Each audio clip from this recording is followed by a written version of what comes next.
قيامه وجعل قيام ليله تطوعا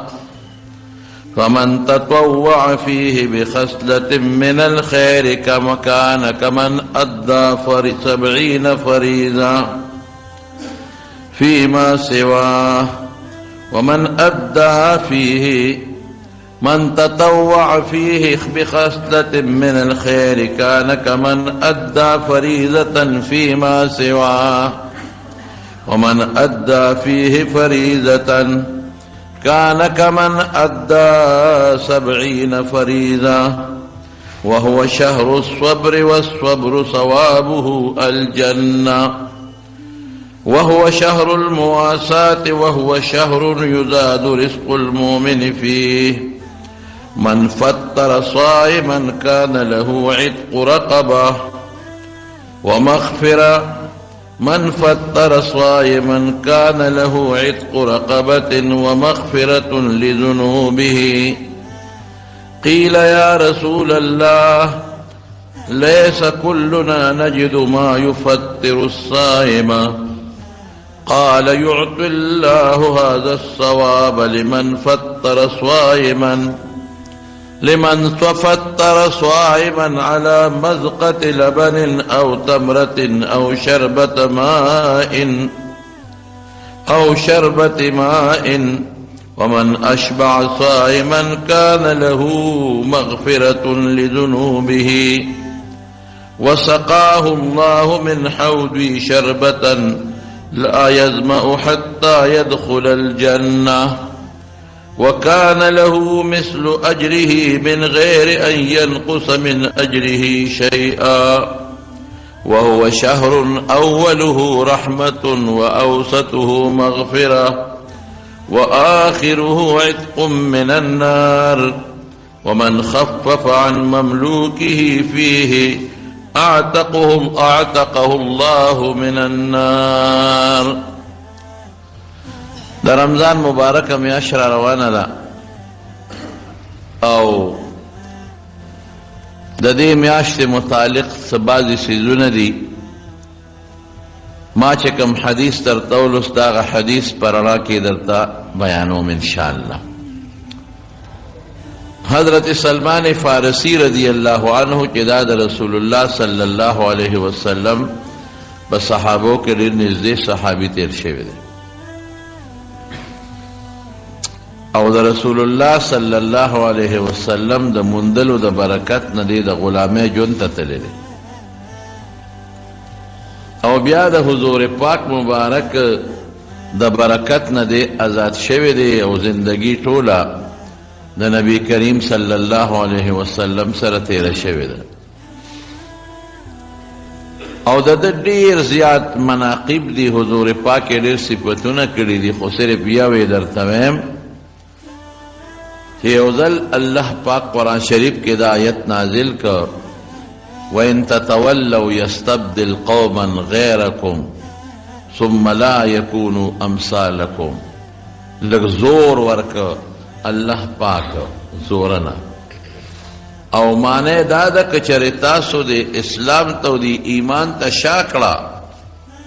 نو ستاسو په ځای به خدای پاک یو بل قوم راولي ستاسو په بدل کې اب ستاسو په شان نه بیا نور به مغورئ دا خو یو دمکي ورکوي داسې نه چې ګنې صحابه هغوی خو ډېر لوی خدمات کړي دي د دین خو کله کله یو انسان نه یو غلطي وشي نو د هغې په وجه بیا ټولو له خلک لږه سخته دمکي ورکوي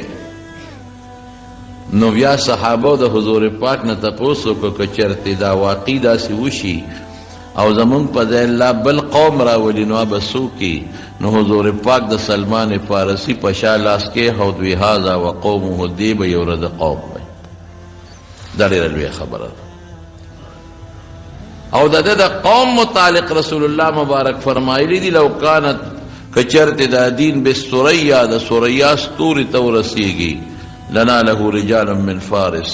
د فارس چې د سلمان فارسی قوم قبیله او د هغه علاقه د هغې به راکوز کړي بیا هغه سلمان فارسی فرمایي چې د شعبان اخیری ورځ باندې موږ ته نبی علیه السلام یو خطبه ویلې ده د دې میاشتې اخیری ورځ نو هغه به صحابه اعلان وکړ چې نبی علیہ السلام ته راغون شه، نو خلک به راغون شو، ټول به رانږدې شو. نو زمونږ خو هغه شي نشته، نو مونږ یې په آخري جمعه کې بیانو چې آخري د شو قدر میاشت به وه او سبا به رمضان و. نو رسول الله مبارک مونږ ته یو تقریر، یو خطبه ویلې ده، او هغه څه ده ادر ته وی: یا ایها الناس، اے خلکو، قد اظلکم شهر عظیم، په تاسو یو ډېره لویه میاشت را روانه ده، لویه میاشت راله، بس ماضي مستقبل فورا راله، بس داسې ده لکه چې راغلې ده. لویه میاشت خو داسې نه ده چې ګنې د دې ورځې زیاتې دي د نورو نه د ټولو یو شان ورځې دي. لویه په اعتبار د عبادت او د ثواب او د اجر او د الله د رضا. اوس هم خلک وایي دا فلان کې ډېر لوی سړی دی، نو هغه دا نه دی چې دا نور خلک د 6 فوټۍ او دی د 15 فوټۍ. ډېر لوی سړی دی. لوی سړی څه معنا؟ د عزت خاوند دی، د علم خاوند دی، د برکت خاوند دی، خدای ته نږدې دی. نو الله وی شهر عظیم، د روژې میاشت لویه میاشت ویلا چې دا د ډېر ثواب میاشت ده، دا د برکتونو میاشت ده، دا د الله د خوشحالېدو میاشت ده، دا د الله د رضا میاشت ده، دا هغه لویه میاشت ده چې الله مفتو کې په دې کې خپل بندګان بخي. شهر عظیم. او بیا وی شهر مبارک، یو مبارک شپه، او فيه لیلة خیر من 1000 شهر، په دې کې یو شپه راځي چې هغه د 1000 میاشتو د عبادت نه الله په نزد غوره ده. لیلة القدر د هغې بیان به زه تاسو ته انشاءالله د رمضان په جمعو کې کوم. مبارک څه ته وایي؟ چې لږ شي وي او په هغې کې ډېر خیر وي، دې ته مبارک وایي. نو دا شپه چې ده لیلة فيه شهر مبارک، اوس په خپله به ووایي رسول الله مبارک، برکت پکې ولې دی؟ د نفل و ثواب د فرضو برابر، او د فرض و ثواب د یو فرضو برابر. ماشاءالله نفل چې کې د هغې ثواب د فرضو برابر لیکلی کېږي، د فرض و فرض وزنداري. او د 2 رکعاته د سار لمونځ چې دی وکړه، داسې شوه لکه چې 80 ورځې دی د سار لمونځ 2 رکعاته کړي. 15 لمونځونه دی وکړل د ورځې 15، نو 5 په 70 کې وزره ورکه 5 سته 35، داسې شوه لکه چې 3.5 لمونځونه دی کړي، 3.5. او چې بیا 3.5 له په 13 کې ضرب ورکې څو ته جوړېږي؟ 3.5 چې په 13 کې ضرب ورکې نو څو جوړېږي؟ 3 5 10 یو زر 10,000 او 1500 لمونځونه شو.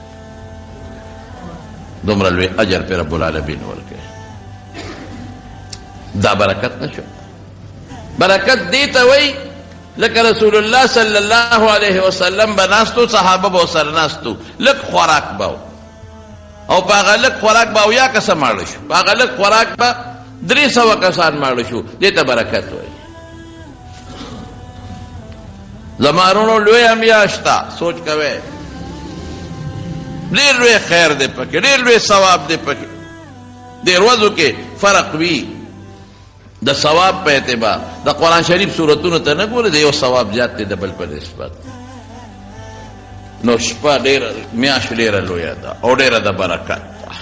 چې کوم سپېره نه دا برکت والا میاشت ته لاړه، به د ده نه غټ سپېره بل نشته دی. دې میاشت کې به ځان په خدای بخی او د ژوند او د مرګ څه پته لګېږي. او که د نه نیکۍ کمې وي نو کوشش به کوې چې په دې میاشت کې ځان له عملنامه ډکه کړې. په اسانه ډکېږي یار، که نه یار؟ په نفل و فرض ملاویږي او په فرض و اویا ملاویږي، ډېره په اسانه ملاویږي. دا برکت شو. بیا فرمایي رسول الله مبارک په دې کې یو شپه ده چې د هغې د 1000 میاشتو له عبادت غوره دی. دې کې به وروستو خبرې کوم. فرض الله صیامه، روژې خدای فرض کړي دي د رمضان روژې. وجعل قیام لیله تطوعا، او د شپې عبادت زیاتی عبادت دی، نفل دی، سنت دی د شپې عبادت. تراویح چې ورته مونږ وایو یا تهجد چې ورته مونږ وایو، د هغې ثواب ډېر زیات دی. اوس په نورو شپو کې تهجد هم ثواب لري، خو په رمضان کې تهجد دامره ثواب لري لکه فرض چې کې. رسول الله مبارک فرمایي فرض الله صيامه، روجه در باندې الله فرض کړی دی، وجعل قیام لیله تطوعا، هغه نفلی عبادت ته د رمضان د شپې تراویح به څنګه کې تراویح کیږي، او چې لږ یو پوټې پرهیز ورسره وکړې، مونږ پرهیز نشته، لږ یو پوټې شربت کم وڅښو، خو شربت ورځ هم لري که نه، هلک بس کې شربت بس کې شربت کم وڅښې، پکوړه یو دانه دوه وخورې، سیخکي یو دانه وخورې، نو بیا یې تراویح کېږي. په عربو کې خلک داسې کوي، هلته درستخان وغوړېږي په سعودي عرب کې، نو خلک دوه درې څلور کجورې وخوري او ربل ډوټۍ وخوري، ورسره ګاوه چای وي د هغوی هغه وڅکي. یاره قسم په خدای ډېرې خشته تراویح بیا کېږي، هېڅ څوک سړی دي. او دلته موږ څه چل کوو، موږ د سپیمو ځان ډک کړو. نو ښه شربت مضبوط جګ بشیر جان قسم دی سیستیا درته یم، ګورې دروغ درته نه یم مخامخ نه، ښه مضبوط جام په جام د کار کېږي، رښتیا وایم نه کېږي. نه ما ده پته ما سره روژه ماته کړه، ما ورته ویلي چې بشیر جانه مه کوه او دا چای وڅښه، دا روټۍ وخوره، دومره شربت وڅښه چې بیا دې غریب روټۍ نشي خوړی. شربت او خوراک چې ډېر وکړي نو بیا د سړي وجود کې صفرا پیدا شي، د سړي وجود کې سستی پیدا شي، او چې یخ خوراک دی که وجود کې سستی پیدا شي، دی بیا تراوته نشي وتلی، دی بیا ختم نشي کولی. ختمونه پکې وکړئ صاحب د رمضان، او خشته تراویح وکړئ، ښکلې تراویح، مزېدارې تراویح، داسې تراویح نه لکه دا ډزه ډزه ډزه ډزه ډزه ډزه. تلاوت چې پکې کوي، خدای پورې به ټوکې خندا به نه کوو، تلاوت چې کوي الحمدلله ته به یې کنې کلاشنکوپ یې د 50,000 غورو ډک کړی دی او ډزی یې. دا خلک داسې ما سره چې څوک کښېني او خبرې را سره کوي، دقسې خبرې کوي، تړ تړ او زر زر خبرې کوي، رښتیا وایي قار راځي که نه راځي؟ هلکه خدای ته وګوره خبرې په قلار داسې کوې، لږ ورو ورو کوه. او یو سړي هوټل ته لاړ نو هوټل والا ته وایي سرې پخ کړي دي، نو هغه هوټل والا خو زر در لګې کړ، او ته یې کچک غوښه او نری غوښه او غټ ګوپي او ټیپر او بټنګن او فلان فلان. نو دی وایي وروره یو ځل یې بیا ووایه خدای شته که پې پېښ شو. نو هغه ورته بیا وایي نری غوښه غوټه غوښه قورمه او پوله او پلانکې او پلانکې او کر نارې کړي، او ته یې بهجان خوند یې ونه کړ. یو ځل یې بیا ووایه چې هغه ورته بیا ووایي، نو دی ورته اخره کې وایي ورورې وایي داسې کار وکړه شړق دې وخوري چې څه خورمه، خو لږ یې ووایه چې یو خو پکې راونیسو که نه. نو سورت فاتحه او د قرآن آیتونو تلاوت لږ په قلار ووایه چې الله ته یو ټکي خو دې فرښتې راونیسي که نه، نو موږ پکې څه ونه وایو. یاره جي تراویح مړه دلته مه کوه، پلانکي مولوي صاحب لزو هغه په 10 منټه کې تراویح کوي او په 20 منټه کې د هر څه نه ډز وباسي، ډز وستل هر څه نه ډز وباسي. دا ته مونځ کې ته الله خوشحاله، قسم په خدای قسم درته خورم، دا قسم خوړل زه ولې خورم درته؟ دا خو زه رښتیا ویم، دروغ خو نه ویم. دا قسم الله په قرآن شریف کې خوړلی، واللیل والضحى، چې کومه خبره څوک په چا مضبوطی نو قسم ورسره خوري. قسم رسول الله مبارک خپلو صحابو ته خوړلی دی، والذي نفسي بيده، زما د په هغه ذات قسم رسول الله مبارک فرمایي چې زما ستا د چا په اختیار کې دا کار داسې دی چې کومه خبره څوک مضبوطی او کلکۍ او رښتونې خبرې او ډېره رښتونې خبرې او سره قسم خوري. الله خو رښتونې دی ولې قسم خوري؟ پیغمبر مبارک رښتونې دی ولې قسم خوري؟ زه راته قسمیان ویمه چې دا کوم منځ دا زر زر منځي او دا د منډو ترړو منځي، نو چې فرشتې دا منځ اخلي الله له وړي، نیکي بر الله ته خیږي، الیه یصعد الکلم الطیب والعمل الصالح يرفعه، نیک عمل الله ته خیږي. نو چې دا منځ واخلي الله له یوسي، الله وی دا مې نه دی پکار، ورشه او په دا مخې ورته واپس ورغورځوه، عبادت کوي او که ځان خلاصوه. او زه نه پوهېږم، زه په دې نه پوهېږم چې ته د خپلې محلې نه هغه بلې محلې ته هغه ملا پسې دی چې هغه کلاشنکوپ ملا دی، ډرډرې ملا دی، نو دا په لاره یې څونه ټیم ولګېږي. ټیک ده چې مونځ خو یې راته په 20 منټه کې وکړه خو 10 منټه یو طرف نه ولګېدل او 10 منټه د بل طرف نه ولګېدل نو 20 منټه ردا شو نو چې دا 20 منټه په لاره لګې نو د خدای ظالمه د خپل امام پسې په دې خشته او تراو ولې نه لګې الله له چې مونځ لګې نو ګفټ ته جوړ کې څه شي ګفټ د خدای ډېر شي نه دی پکار د الله ښکلی شی پکار دی زه به دلې یو مثال درکوم ستا یو دوست دی هغه واده کړی او هغه له تا مټۍ یوړه 4 کیلو دی په بازار کې واغېسته 4 کیلو او هغه تور او سپین او زیړ او شنه هر څه دې پکې واچول خو د پلاسټک په ګوتې کې دې واچول اوله دې یوړل چې صاحب ستا دوی واده کړی دا واخله په موټر سایکل دې په منډه منډه په ډګډګي اوس غلول رښتیا ووایه چې هغې کور ته یوسي نه هغه ښځه به یې څه وایي دا ستا دوست راوړی ده او صاحب دا زما دوست یاره خو ډېر هوښیار دوست دی بس یو پلکی نیمګړی دی نور برابر دی یو پلکی نیمګړی دی نور برابر نور پوره دی بس په وزن ښه پوره دی خو لکی نشته دی دا 4-5 کیلو غریب تاوان وکړه نو په شاپنګ بیگ کې راوړه نو هغه خو ټول ګډ ګاډېره شي که نه ماجورې مرکب ته جوړ شي دا به غوا ته اچومه دا خو ماشومان هم نه خوري دا خو ټول شپه لاره شلقېدلې ده دا خو میلمه ته هم نشم کېښودی ښځو ته هم نشم کېښودی نو رښتیا ووایه دا سړی چې دا 4 کیلو وړي ده هوښیار دی که دا قمقل دی وایه قمقل بل یو دوست دی هغه وله 1 کیلو واغېشته او په پچی کې واچوله د مټیو پچی او د پاسې پې ګلونه هم کېښودل دانه روغه روغه پرته ده پلاسټک یې هم پې چړاو کړو د پاسې پې بیا ګلونه واغېشتل او یو ویړه هغه ښځه له یوړه دا د پلانکي دوست راشه که نه دې ته هوښیار وایي څومره ښکلې خشته جوړه کړې ده 4 کیلو ګډ ګاډېره بوتاوه او دا 1 کیلو خو دانه ځان ځان له پرته ده که اوس هغه کور والا بل چا له به ګفټ کې لېږي هم لېږلی شي که میلمه ته اکدیم خشته مزېدار نو دقه رنګې الله فرمایي قرآن شریف کې الله فرمایي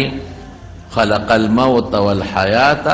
لیبلوکم ایکم احسن عملا مرګ او جون مقصد څه دی دې له چې ته نیک عمل په دې جون کې وکړې چې مرګ وخت کې د هغې خدای پاک ته بیا اجر درکړي چې دې ازمایش کوي الله پتا چې دنیا کې د مرګ دپاره کم عمل کوي چې کم یو ښکلی عمل کوي اکثر عمله نه چې ډېر عمل څوک کوي لږ په پښتانه وایي لږ خوره خو تل خوره لږه ګټه کوه خو تلې کوه نو لږ عبادت کوه نفلي یادو فرض نه فرض خو چې څه مقرر دی به کې نفلي عبادت لږ کوه خو خشتی کوه ښکلې کوه چې الله ته دا ستا دا ګفټ ورسېږي چې رب العالمین پې دله پوره اجر او پوره ثواب راکړي ډېر خلک مونځ پورې نخرې کوي او ټوکې کوي هلکه سمع الله لمن حمده چې ووایې نو لږ شاده نیغه کا چې تا پسې وروسته مقتدي خو ربنا لک الحمد ووایي که او چې د سجدې نه پاسې الله اکبر ووایې نو شاده نیغه کا دا شا نیغول او د رکوع نه بره پورته کېدل واجب دي او د 3 امامانو پریز فرض دي او زمونږ طالبان وایي د واجب او د فرضو په عمل کې هېڅ فرق نشته یاد وساتی کوم سړی چې د رکوع نه سر پورته کړي او نیغ سجدې له منډه کړي او ملی نیغه کړي نی مونځ یې نه کېږي دومره زبردست نقصان په دې مونځ کې راغی چې دا مونځ په نش حساب دی او چې کوم سړی سجدې نه سر پورته کړي او په منډه بیا دویمې سجدې له لاړ او دا ملی نیغه نه کړه مونځ یې نه کېږي ځان یې هسې برباد که وخت یې هسې بېځایه ضایع امام وی سمع الله لمن حمده الله اکبر ایت خدای دې په تړاکه سټ پورې کا خپل مونځ دې تباه کا او مقتدیان دې غرق کړل او چې سجدې نه پاسې الله اکبر الله اکبر خوار شي داسې کې خدای پورې ټوکې کې ځان خلاصې د منځ نه ښه ښکلي مونځ کوه امامانو ته به هغسې مونځ وکړې چې کوم رسول الله مبارک کړی خپل ځان مه غرق کوې ځکه چې تا مونځ خراب که د مقتدیانو مونځ دې غرق کو که هغوی ته پته لګي چې دا خراب مونځ د هغوی هم ثواب ونه شو ګناه وشوه په ذمه باندې شی پاتې شو او تا د ټولو مقتدیانو ذمه په سر واخېسته د ټولو ګناه ستا وشوه د ټولو ستا وشوه د هغوی مو شو ستا مو شو مونځ د چا مونه شو ته ښه کوي زر زر په لګیا به یو تلاوت چې کوي نو زر زر په منډه رو رو په قلار قلار کوه هر خپل ځای ته رسوه خپل مخرج ته رسوه او تاسو ته زه وایم امامانو ته مې چې کوم امامان دي چې د خدای خاطر وکړئ منځ په قلار کوي. منځ د الله سره مناجات او رازداري ده. منځ معراج المؤمن دی، الله سره گپ خبرې اترې کول دي. نو په اطمینان خپل منځ کوي، رکوع سجده قومه جلسه په قلار کوي او په اطمینان کوي. او مقتدیانو ته مې ما چې دقسې ملا درنه مخکې او دا ډز دې جوړ کړي ټکې را مټه نیسئ او ستا چې منځ پورې خندا مه کوه، زموږ منځ مه خرابوه. بس که څه امامتي راله راکولی چې ښه پخه ګنې څه امامتي راله نه راکوې نو موږ دا شرم مونځ مه کوه. په دې خبره خو څه رسېده بیا ختم کوې. ختمونه پکې وکړې. ډېر خلک یې د هغې ختم لملا ماتئ. امام ورته وایي ختم کو. امام حافظ وي یاره څوک نه ودرېږي. ای ته په خپله نه ودرېږې، نه ودرېږي څوک. دا خلک ولې به نه ودرېږي؟ او بخور ته ودرېږي که نه ودرېږي؟ په دې سړک کې راشي نو فرینکوچ ته 1 غنټه 2 غنټه ولاړې که نه ولاړ؟ رښتیا وایه. او د سوزکي په ډاله ودرېږي چې ډک ډک کوي که نه ودرېږي؟ او چې بس ته وخېږي نو په بس کې ودرېږي تر پېښوره پورې که نه ودرېږي؟ نه ودرېږي. ولې نه ودرېږي؟ ښه ودرېږي خو ته نه شې ودرېږي. رکاوټ به په نیکۍ کې بلکل نه جوړېږي. هلکه ګوره زه د خپلو زما ټول مقتدیان یې ټول مېرونه یې او چې څوک مې بیان اوري هغه هم زما نږدې دی. ټولو ته دا خبره کوم چې که امام درته ووایي چې ختم کوئ ښه الحمدلله شکر وباسئ. ټول وایي الحمدلله. شکر وباسئ چې امام دی حافظ دی. شکر وباسئ چې یو حافظ در راغی او درته ختم کوي. ها ټیک ده یاره وایي 3 شپې لږې سختې دي نه شو کولی مونږ ته یې میاشت کې ختم لږ لږ. یاره میاشت کې حافظ صاحب وایي میاشت کې لږه ګرانېږي راته بل ځای کې هم کوم 15 کې ختم 10 ورځو کې ختم. خیر دی که په صحیح طریقې په 6 ورځو کې ختم. دا جوړه په خپل منځ کې سره اوکې. خو رکاوټ به نه جوړېږي څوک نه ودرېږي. دا دې ته لټ وایي. لټ دې څه وایي؟ لټ لټ دا لټ دی. یو نوکر و د خان په کټ کې پروت و لټان خو شته. نو د خان چې وکتل چې خدای پاکه زه په کټ کې ملاست یم نو دا پلار راته ولې په کټ کې پروت دی. د دې خلکو بیا دا مزدور غریب بدی شي. هلکه خو چې ته د خدای بنده هم د خدای بنده. ګوره د دې حدیث په آخر کې رسول الله مبارک فرمایي وی من خفف عن مملوکی فی فیه اعتقه الله من النار. واه واه. رسول الله مبارک فرمایي چې چا خپل غلام ته خپلې ویندې په اسانتیا راوسته او کار یې پرې لږ وکړو او کم یې پرې وکړو خدای به یې څټ د اور د جهنم نه آزاد کړي. دقه رنګ یو سړي مزدور راوستی دی دیاړي مار یې راوستی او سخت کار پې په روژه کې نه کوي نرم کار پې وکړي لږ کار پې وکړي. دقه رنګ ستا یو مزدور بوتل یې پټي کې پلاو کې بل څه کوي بچي غرمه د خیر دی ګنټه کم کار وکړه خیر دی په قلار قلار کوه. دا ستا نن سبا مملوک او نن سبا غلامان نشته. نن سبا هم دا خلک د همسایهګان او دا غریبانان خلک دی او دې کار کوي چې په خپل دا رنګ ستا په کور کې څوک خدمت کوي په حجره کې د خدمت کوي پټي کې د دیاړي مار نیولی دی مزدور دی نیولی دی. کار ورته آسان که آسان چې کار دی په احسان که خدای به دې صرف د جهنم د اور نه آزاد کړي. دقه رنګې بلې واوره د مملوک په حکم کې څاروي بني څاروي اگر چې روژه نه نیسي لیکن چې څوک څاروي چلی اخو روژهدار دی غریب کنه. چې څوک په دې سنډا شي راوړي اخو روژهدار دی کنه. چې څوک یوې کوي په دې څاروي هغه خو روژهدار دی کنه. زمونږ خلک پخواني یاره خو زمونږ دا مشران پښتانه به ټول جنت ته تلي که خیر انشاءالله. ولې به تلي؟ د جمعې په ورځ به دوی په کار نه کوو. یاده مو ده سفر لره جمعې په ورځ به کار نه کوو. د عرفې په ورځ به خدای شته کار نه کوو. د اختر په ورځ به کار نه کوو. د عرفې په ورځ به ګیاګانې ډېرې راوړي د عرفې نه مخکې بیا اختر دی عرفه ده نو دا به کور کې جمع کړي. د جمعې په ورځ به کار نه کوو مخکې نه به ګیا راوړه په کور کې به کېښوده مانځله ځان تیار اوس توبه وباسه. پیسه دونه خوږه ده چې د اختر په لومبۍ ورځ هم څه کوې لکه یاره بس لاړ به شو که نه او دا کار دی دا روزګار به کوو یا لکه اختر وروستې نو بس تېره شو په اختر مو څه کوو. داسې مه کوئ. بعضې ورځې بعضې ټیمونه الله عبادت له پیدا کړي دي په هغې کې عبادت کوئ. نو مزدورانو سره ښه نو دا خان باندې بده ولګېده چې زه کټ ته ختلی ما او دا نوکر پلان مې ورا سره په کټ کې ملاستي وی پاس هلکه که نه یاره ما له خوب راځي که نه بس تو دې کې کارونه مې وکړل که نه وی ښه دی یو کار وکړه وی بار وګوره چې باران شته او که نشته یعنې کټ نه پاسو پسې چل نو هغه ورته وی باران دی وی ظالمه کټ کې پروت وی چې باران دی تا ته څه پته ولګېده وی پیشو راله په هغې مې لاس راخ که لمده وه پوه شي په خبره. نو بیا ورته څه وایي وی ښه ده بل کار وکړه وی دا بجلی مړه کړه. لټ لټ بابا کوم دی پاسې وی بجلی را باندې ولې مړه کړې وی ما له په رڼا کې خوب نه راځي نو وی سترګې پټې که تیاره به شي کوي یا څادر په سر واچه په سترګو واچه تیاره بشي خوب ته رڼا کېږدي نو سترګې پټې کړه اوس مونځ نه پاس دی خدای پاک هغه دا څه په مصیبت اخره کې ورته وي ښځه دروازه خو بنده کړه پس چلې پاسو مزدور ورته وي دا دوه کاره دی ما وکړل دا درېیم ته وکړه کړې ته پوه شي په خبره ځان نه به لټ بابا نه جوړی لټ بابا ختم کړو جی څوک نه ودرېږي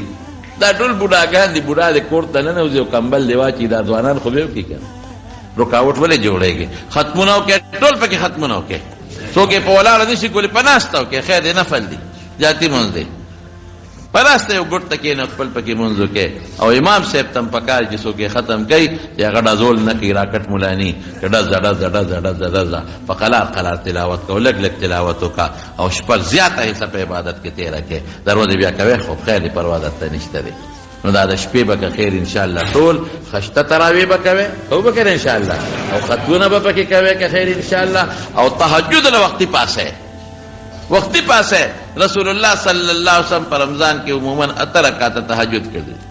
تہجد اخیر شپه کې کېږي اتر رکعت تہجد یې کړي دي رسول الله مبارک نو دوم کولی شي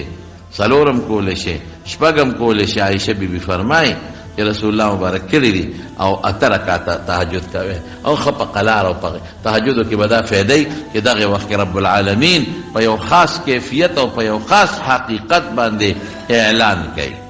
او سوی څوک شته من یسألونی چې مانه وغواړي چې زه یې ورکم څوک شته چې مانه بخښنه وغواړي او زه یې وبخم واه واه الله په خپل آواز کوي څوک شته چې بخښنه وغواړي زه یې وبخم څوک رزق غوښتونکی شته چې زه روزي والا ورکم ورته خلک وي روزي مې تنګه ده روزي مې تنګه ده روزي مې تنګه ده نو د رسول الله مبارک په خبر عمل ولې نه کوي چې روزي دې تنګه ده پیشمنی پاسا او نفل وکا او الله نه غواړه او دا وکي زموږ باباجي د خدای پاک وبخي مولانا شهزاده صاحب رحمت الله علیه هغه به یو ټکی وي هغه به جړل دی پیشمنی کې قسم دی جړل دی هغه جړاګانې ما ته یاد دي اوسمه چې پیشمنی به پاسې نو خدای ته په جړا او جړل به او ذابه تعاظمني ذنبي فلما قرنته بعفوك كان عفوك اعظما یا الله زه دا ګناه خو ډېر زیات خراب کړم دا خو په ما ډېر لوی بوج شو خو الله چې د خپله ګناه مې ستا مغفرت سره مخامخ کړه چې زما ګناه ډېره ده که د خدای مغفرت ډېر دی نو الله زما د ګناه نه ستا بخښنه بیا ډېره زیاته ده او بیا به څه وی یا الله مونږ تا ته نه دي ویلې چې دا آواز وکړه دا ستا پیغمبر مبارک فرمایي چې الله په خپل آواز کوي مونږ خو تا ته نه دي ویلې ته په خپله وایې چې ما نه بخښنه وغواړی چې وبخم نو زه درنه غواړم مې بخښه که مونږ خو نه دي ویلې چې ته وایې چې سوال وکړه الله تا ویلي دي چې ما نه سوال وکړه چې درکړم نو زه سوال کوم که نه راکړه اوس که او الله مونږ خو نه دي ویلې چې رزق مونږ خدا نه دا سوال نه دی کړی چې ته داسې ووایه تا په خپله ویلي چې څوک روزي غواړي نو وله ورکومه نو الله روزي م غواړم ماله روزي راکړي پېشمني پاسې تهجد وتا قبر دې سره ختمېږي دې کې عجزي پیدا کېږي دغه وخت داسې وخت دی چې د ریا نه لرې دی څوک به درنه نی خبر او ته به د رب العالمین عبادت وکړې دا د خوب د خوند د خوب ټیم دی او چې ته د خوب د خوند دا ټیم الله له ورکړي الله څه وایي اوهو لذت النوم د خوب خوند یې پرېښود او ما ته مخامخ ودرېده دا د ما سره جوړ ډېره مینه ده نو الله به در د هر څه قبول کړي انشاءالله نو تهجد او تراویح دا کوئ صحابه کرامو به څنګه کولې یو ځل رسول الله صلی الله علیه وسلم په اعتکاف کې نو روت بار د اعتکاف د غځای نه نو چې روت صحابه په جومات کې نو ورته د جمع تهجد یې ورته په جمع وکړل دې ته مینه وایي ته وایې دا څوک نه ودرېږي هغه خلک صحابه چې واپس شو یو بل ته الوي چې بیګا مو د حضور پاک مبارک سره تهجد په جمع کړی دي هغوی نو ښه تاسو دا کړي دي ورېږې مونږ به م ځو نو په بله شپه نور هم راغله نو رسول الله مبارک ورته راووته نو تهجد یې ورته په جمع وکړه نو هغوی چې خواره شو نو هغوی دا بیا خلکو ته ووایي چې مونږ خو حضور پاک مبارک سره تهجد په جمع کړی دي نو په بله شپه جومات د خلکو ډک شو دې ته شوق وایي او حضور نبی علیہ السلام سره تاسو تهجد په جمع کړی دي ورېږې مونږ هم کوو جومات مکمل ډک نو په بله شپه رسول الله مبارک راونوته سحر راووته نو صحابو ته څه او صحابه به څه چل کوو چې کوم هغه پوزکې ځان ته تاو کړی و د اعتکاف دپاره نو هغه یې تاسې په کاڼو باندې ویشته چې که نبي علیه السلام په دې کې راویښ شو مونږ ته جمع وکړي دې ته شوق وایي زمونږ به څه شوق دی؟ مونږ خو روجې لوی سړی به یې سنډه روجې به پې فرض وي او پلار او مور به ورته وایي مه نیسه مړ به شې. د خدای دې خاطر مه نیسه ناجوړه به په تاله نه وړي تا نه وړي ولې نه وړي چې بالغ دی خو اوړي به ګر صحابه به څه چل کوو دا واړه ماشومان دا پوټیني ماشومان چې دا روجې په فرض نه دي د روجې په غاړه ملا نه تېر ډېر ماشومان دي دي ته به یې روجې نیسئ نو چې داسې غرمه به شوه نو په ژړا به شو ماشومان خو جاړي اوږي شي تږي شي نو د لوبو څیزونه به ورته مخې ته کېښودل چې دا ماشوم په لوبو کې ماښام ته به یې وخورسئ ماښامه پورې به په لوبو مشغولول او روجې ته به یې رسول په روجه څوک نه مري یو سړی بیمار دی هغه به راته انشاءالله که مقابله جمعه کې به راته ووایم چې چاله چې یو سړی ډاکټر دونه به راته وایي چې مسلمان ډاکټر هغه مسلمان ډاکټر چې په خپله روجې نیسي ګورئ هغه مسلمان ډاکټر چې په خپله روجې نیسي چې هغه درته وایي ته بیمار یې روجې مه نیسه نو بیا خیر بعضې سړي د شوګر دونه خطرناک بیماري چې د هغه د شوګر لیول لاندې نه پاتې کېږي برقرار نه پاتې کېږي هغه بیا د مرګ خطرې د بېهوشۍ خطرې او ډاکټر ورته یې مه نیسه خیر دې ټیک ده نه دی نیسي دی به څه کوي نو بله جمعه کې به راته دې تفصیلات د خیر انشاءالله وي بعضې د شوګر بیماري او ښه روجې نه ویشي هغه وایي زه پکې نه ویشم او نیسي هم بعضې د ګردو بیماري روجه نیسي پکې نه ویشي هېڅ تکلیف ورته نه بعضې د ګردو بیماري که روجې نیسي ګردې فیل کېږي نو دې کې د عالم نه تپوس مه کوئ بس هغه ډاکټر هغه طبیب چې هغه په خپله روجې نیسي مسلمان یې هغه نه تپوس وکړئ اچرته څه وایي په هغې باندې عمل کوئ نو زمانونو خبره مې دې پورې کوله چې صحابه په خپلو بچو داسې روجې نیولې یو بله واورئ نبي کریم صلی الله علیه وسلم به صوم وصال کو صوم وصال څه ته وایي یوه هفته به پرله پسې روجه وه میانس کې به یې نه ماتوله او پېشمني به هم نه کوه نن به یې روجه کړه غونډه به یو شان روانه وه یوه هفته درې ورځې اووه ورځې یو شان به روجه وه اخره کې به یې ماته کړه نه به یې ماښام ماتوله نه به یې پېشمنۍ کو نه به یې د شپې خوراک کو خوراک نسکاک نه د خواهشاتو نه به مکمل ځان ساته نو صحابو چې دې ته وکتل الله رسوله مونږ ته هم اجازت راکړه چې مونږ هم داسې چل شروع کړو وی تاسو به نه کوئ کان رسول الله صلی الله علیه وسلم هغه به صوم کو روجې به یې نیسې د وصال او صحابه به منع کړل ینهی عن الوصال صحابو ته به وی چې تاسو به نه کوئ لیکن د صحابو مینه څونه وه واوره اوس هغوی الله رسوله انک تواصلو ته چې وصال کې په مونږ یې ولې منع کې وی انما یطعمني ربي ویسقیني ماله خدای پاک خوراک او اوبه راکوي څه مطلب زما وجود کې الله پاک هغه طاقت پیدا کوي د دې درې څلور توجیحات دي د حدیثو چې زما د خوراک ضرورت نه راځي نه مې اوبو ضرورت راځي ماله خدای راکوي او تاسو به نه کوئ تاسو به روجې ماښام به خامخا به ماتوئ د هغې د پاسه به صحابو دا خیال وکړو چې دا رسول الله مبارک چې مونږ منع کوي دا تشریعي منع نه ده دا هسې په مونږ باندې یریږي او مونږ سره مینه ده نو ځکه راته وایي چې داسې مه کوه بیا به هم تپوسونه کول چې صاحب مونږ کولی شو او مونږ له اجازت راکړه ته څنګه دا صحابو داسې عمل کوو دا ما چې ته کوم صحابي حضرت سلمان او حضرت ابوالدرداء دا حضرت سلمان د حضرت ابوالدرداء رضی الله عنه ملاقات لله وګوره نو پخوا د حجاب د آیاتونو د پردې د آیاتونو نازلېدو نه مخکې به خلک د یو بل کور ته تلل او په اجازت به تل بې اجازته به نه تلل د دې مخ دا پرده نه وه د مخ پرده دارنګې د لاسو پرده د خپو پرده د سر پرده دا به نه وه نوره پرده به وه اوس لکه څنګه چې دا ماما د خورۍ کره ځي یا تره د ورېرې کره ځي دقسې به یو بل کره تل د عام خلک هم نو چې دی لاړ هلته کې د هغه ملاقات لا نو د هغه بیبي جامې خشته نه وې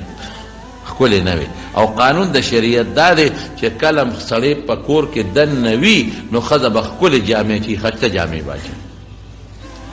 بدرنګو جامو کې به ښځه بالکل نه ګرځي دا به پواړه نه ګرځي پودړه به نه ګرځي ښکلې جامو کې به که خاوند په سفر وي بیا بېله خبره ده خو که خاوند په کور کې وي دا به شکل هم خشته ساتي دا به جامې هم خشته ساتي نو چې هغې ته یې وکتل ام الدرداء ته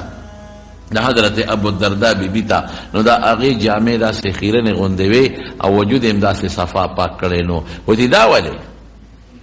مالی اراکې متبذله د تا څنګه وینم چې جامې او دا دې داسې خیرنې غوندې چولې دي او ته څه وایي لکه په پوه شو مطلب دا دی چې خاوند د کور کې دی په شریعت ولې عمل نه کوي ښکلې جامې ولې نه اچوې خاوند مخکې وته وای او ته وستارور چې دی ابو الدرداء داغه په دنیا کې ساجت نشتا داغه نه بیبي تاجت ته نه بل څه نو کار به سره چې جامع خشتا چې موزان ډولې کو دا خبره خو نه وټکړه چې د ماسخوتن روټه خو خوړله نو سلمان ته وی تو دشا او ابو الدرداء په مصلی درې خپل منځ کوي وی دا څه کوي وی منځ کوم کړه وی سمله نو سمېلا چې اخیری شپه شوره تهجد ټیم را پیسو وی پاسو منځو کا نو منځ یې پیو کو نو بیا وته حضرت سلمان فارسی سوی ورته وی ګورا ان لنفسك عليك حقا استاد وجود پتا حق دی نو خوب ورکه ان لعينك عليك حقا سسترګو در باندې حق دی ودکې به ان لزورك عليك حقا د ملاقاتي در باندې حق دی روټه به سره خوري ان لزوجك عليك حقا د خپل بیبي در باندې حق دی آت كل ذي حق حقه هر حقدار لخپل حق ورکا دا سکے بیبي سره ملاویگا دا خو شریعت ته ثواب دی پکې د شپې خوبم کوا هغه بس چل کو دروازه روجه او د شپې منځونه دروازه روجه او د شپې منځونه دې ته شوق وای سار دواړه لاله رسول الله صلی الله علیه وسلم لا حضور پاک ته یې الوی هغه صدقه سلمان چې سویلی دی بالکل ته درست ویلی دی د خځې در باندې حق دی د شپې غیرم ټیم ورکوا د سترګو او د وجود در باندې حق دی نو خوبم ورکوا او روجی می او شان منیسا قسم په خدای صحابه براتل بیا ته قسمیان ویم د رسول الله صلی الله علیه وسلم ته پوس کو الله رسول مونږ ټول عمر روجی نیسو او نیوی شوې نه وکړي ټول عمر بروجی نه نیسي بیا به صحابه وی سنگ بکو رسول الله مبارک فرمایل دور وځي کوجه کې بلکې لاول وته سوی وی دا شوري روجی نیسي او هر میاش کې درې روجی نیسي عاشورې روجه او هر میاش کې درې اسلامي میاش دیار لسمه اسور لسمه پینځل لسمه داسې شوله که چې ټول عمر روجې ونیولې وی نه صاحب نیوی شو وی خدا ګلم نیسي او د پنجشنبه د زیارت هم نیسي پیر جمعرات دا غیب نیسي وی نه صاحب زیات نیوی شو بعضې صحابه به وی ښه دوه ورځې کوجه او یو ورځ روجه نو زیات نیوی شو وی ښه یو ورځ روجه او یو ورځ کوجه دې ته صیام داودي وی داود علیه السلام به دقسې روجې نیولې د دې نه بهترې وی نشته د دې د پاسه یو صحابي سوال وکړو زه د دې نه ښې نه وی شمال اجازت را وی ښه د دوه ورځې روجې نیسه یو ورځ کوجه کوه دې ته شوق وایي یاد وساتئ زما وروڼو دوه خبرې درته کوم دوه یو دا چې ستا یو معشوقي او هغه معشوق تا ته وي په دې نور ودرېږه رښتیا وایې ته په هغه نور ستړی کېږي نه چرې به هم نه ستړی کېږي چې ستا د خوښې یو کار وي د خوښې کار څه دی زه دې اوس په لنډه باندې پوه کړم دغه دی د وړو ټرک راغی او د کنټرول وړه دي څونه ساعت ورته په پلین کې ولاړې که نه پاسپورټ چې جوړی څونه ساعت پلین ولاړې شناختي کارت چې جوړی پنورم څونه ساعت ولاړې ولې او تنګېږې نه اشي سره دې مینه ده نو مونځ سره دې مینه نشته که مونځ سره دې مینه وه نو په شوق بیا دې مانځه ته ولاړ دی جنت سراسې وی ماله خدای جنت او ماله خدای جنت مینه نشته که مینه دې وه نو شوق سره بیا مانځه ته ولاړ وی او دویمه م وره دویمه سره دویمه دا چې مونږ ناجوړه یو خفه کېږم چې کوم سړی بیماري او د خولې ترخۍ تبی وي نو که هغه له پیرني م ورکوي نو دا راباندې ترخه لګي هلکه ته دا حلوا وخوره لرې که ترخه لګي ته دا غوښه وخوره لرې که ترخه لګي نو پیرني او حلوات خوږه ده ترخه نه ده خو د وجود کې فرق دی او چې کله د ته به ښه شي او خولې برابر شي ته کېده ورته یو پلیټ حلوا ته کېده چې پته راته وسولېږي چې د اول نه اخره پورې خوري او که نه خوري پلیټ خو ځکه چې که دې په کټوی هم راباندې شي نو زه به دله جرم درکړم ولې دې ټیک دی نو وروڼو خفه کېږئ مه موږ روحاني طور مریضان یو مونځ ښکلی شی دی قسم په خدای تراویح ډېر ښکلی شی دی تهجد ډېر ښکلی شی دی ولې ښکلی دی الله پې خوشحالېږي ولې ښکلی دی الله پې خوښېږي ولې ښکلی دی جنت پې حاصلېږي لیکن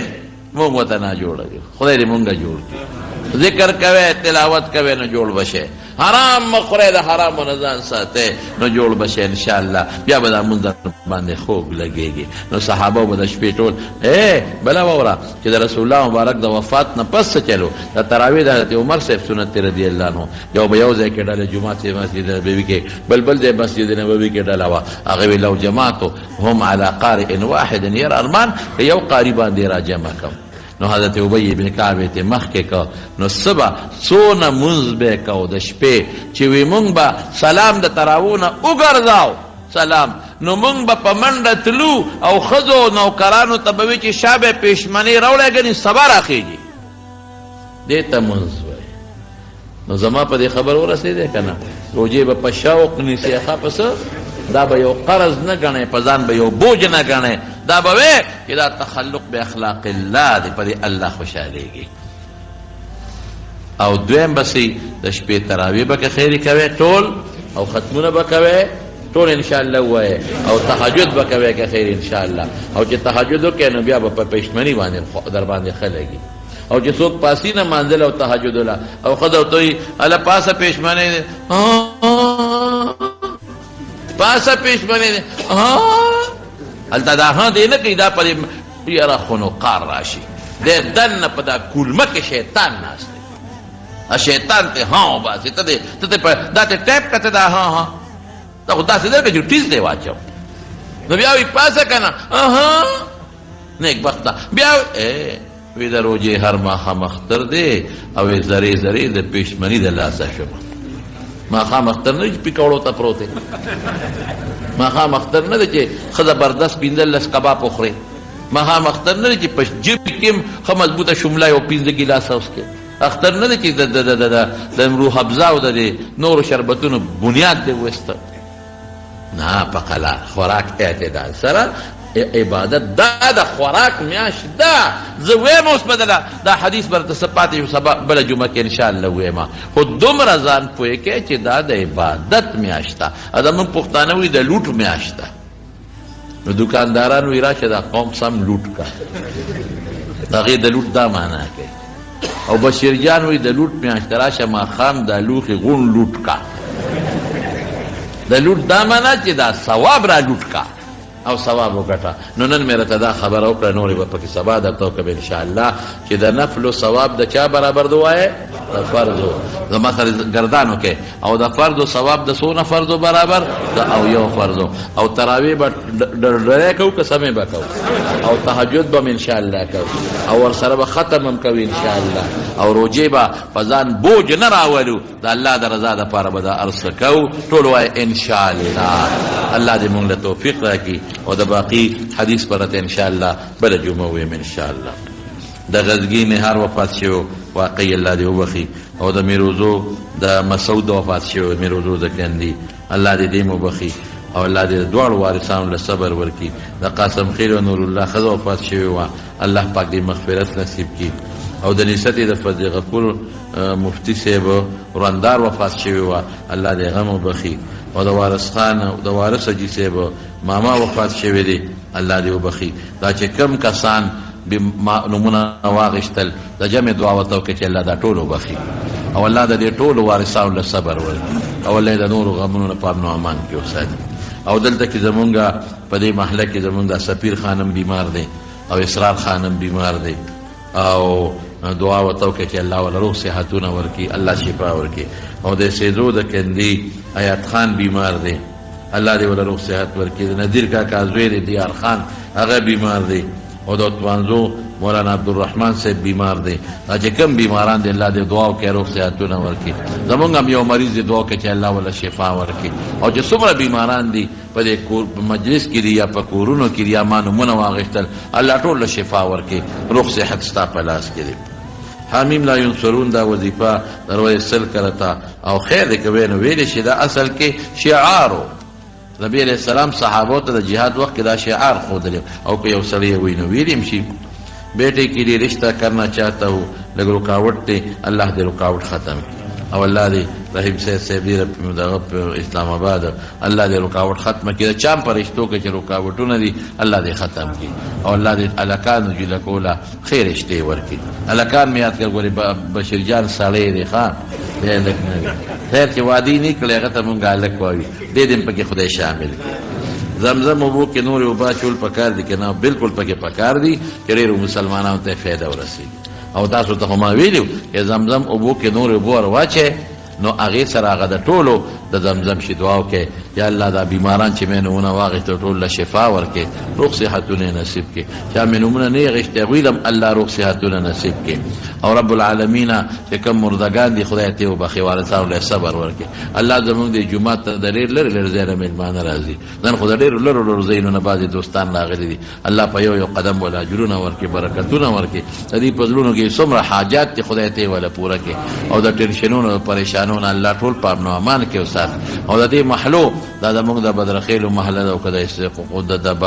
معروف خیلو ده او که د دې محله د ایسېدو ټولو ته دعا کوي ځکه زموږ د دې مېلمنو ډېر په شوق خدمت کوي چې الله ولا خیر او برکت او عافیت ورکړي او دا دعا کوي زموږ د جومات لنټر چې خیري شټرنګ هم شروع کړی دی شټرنګ د دعا کوي چې خدای پاک په خیر سر ته ورسوي چې بیا زموږ د خلک خو ګڼ وي نو چې الله پاک په هغې کې کار روان کړي چې په خوشحالۍ ورسوي او چا چې دا تعاون موږ سره د دې ځمکې کړی دی یا د دې نور کړی دی دا نورو کې الله د هغې د هغې اجر په دواړه جهان نصیب کړي برحمتک یا ارحم الراحمین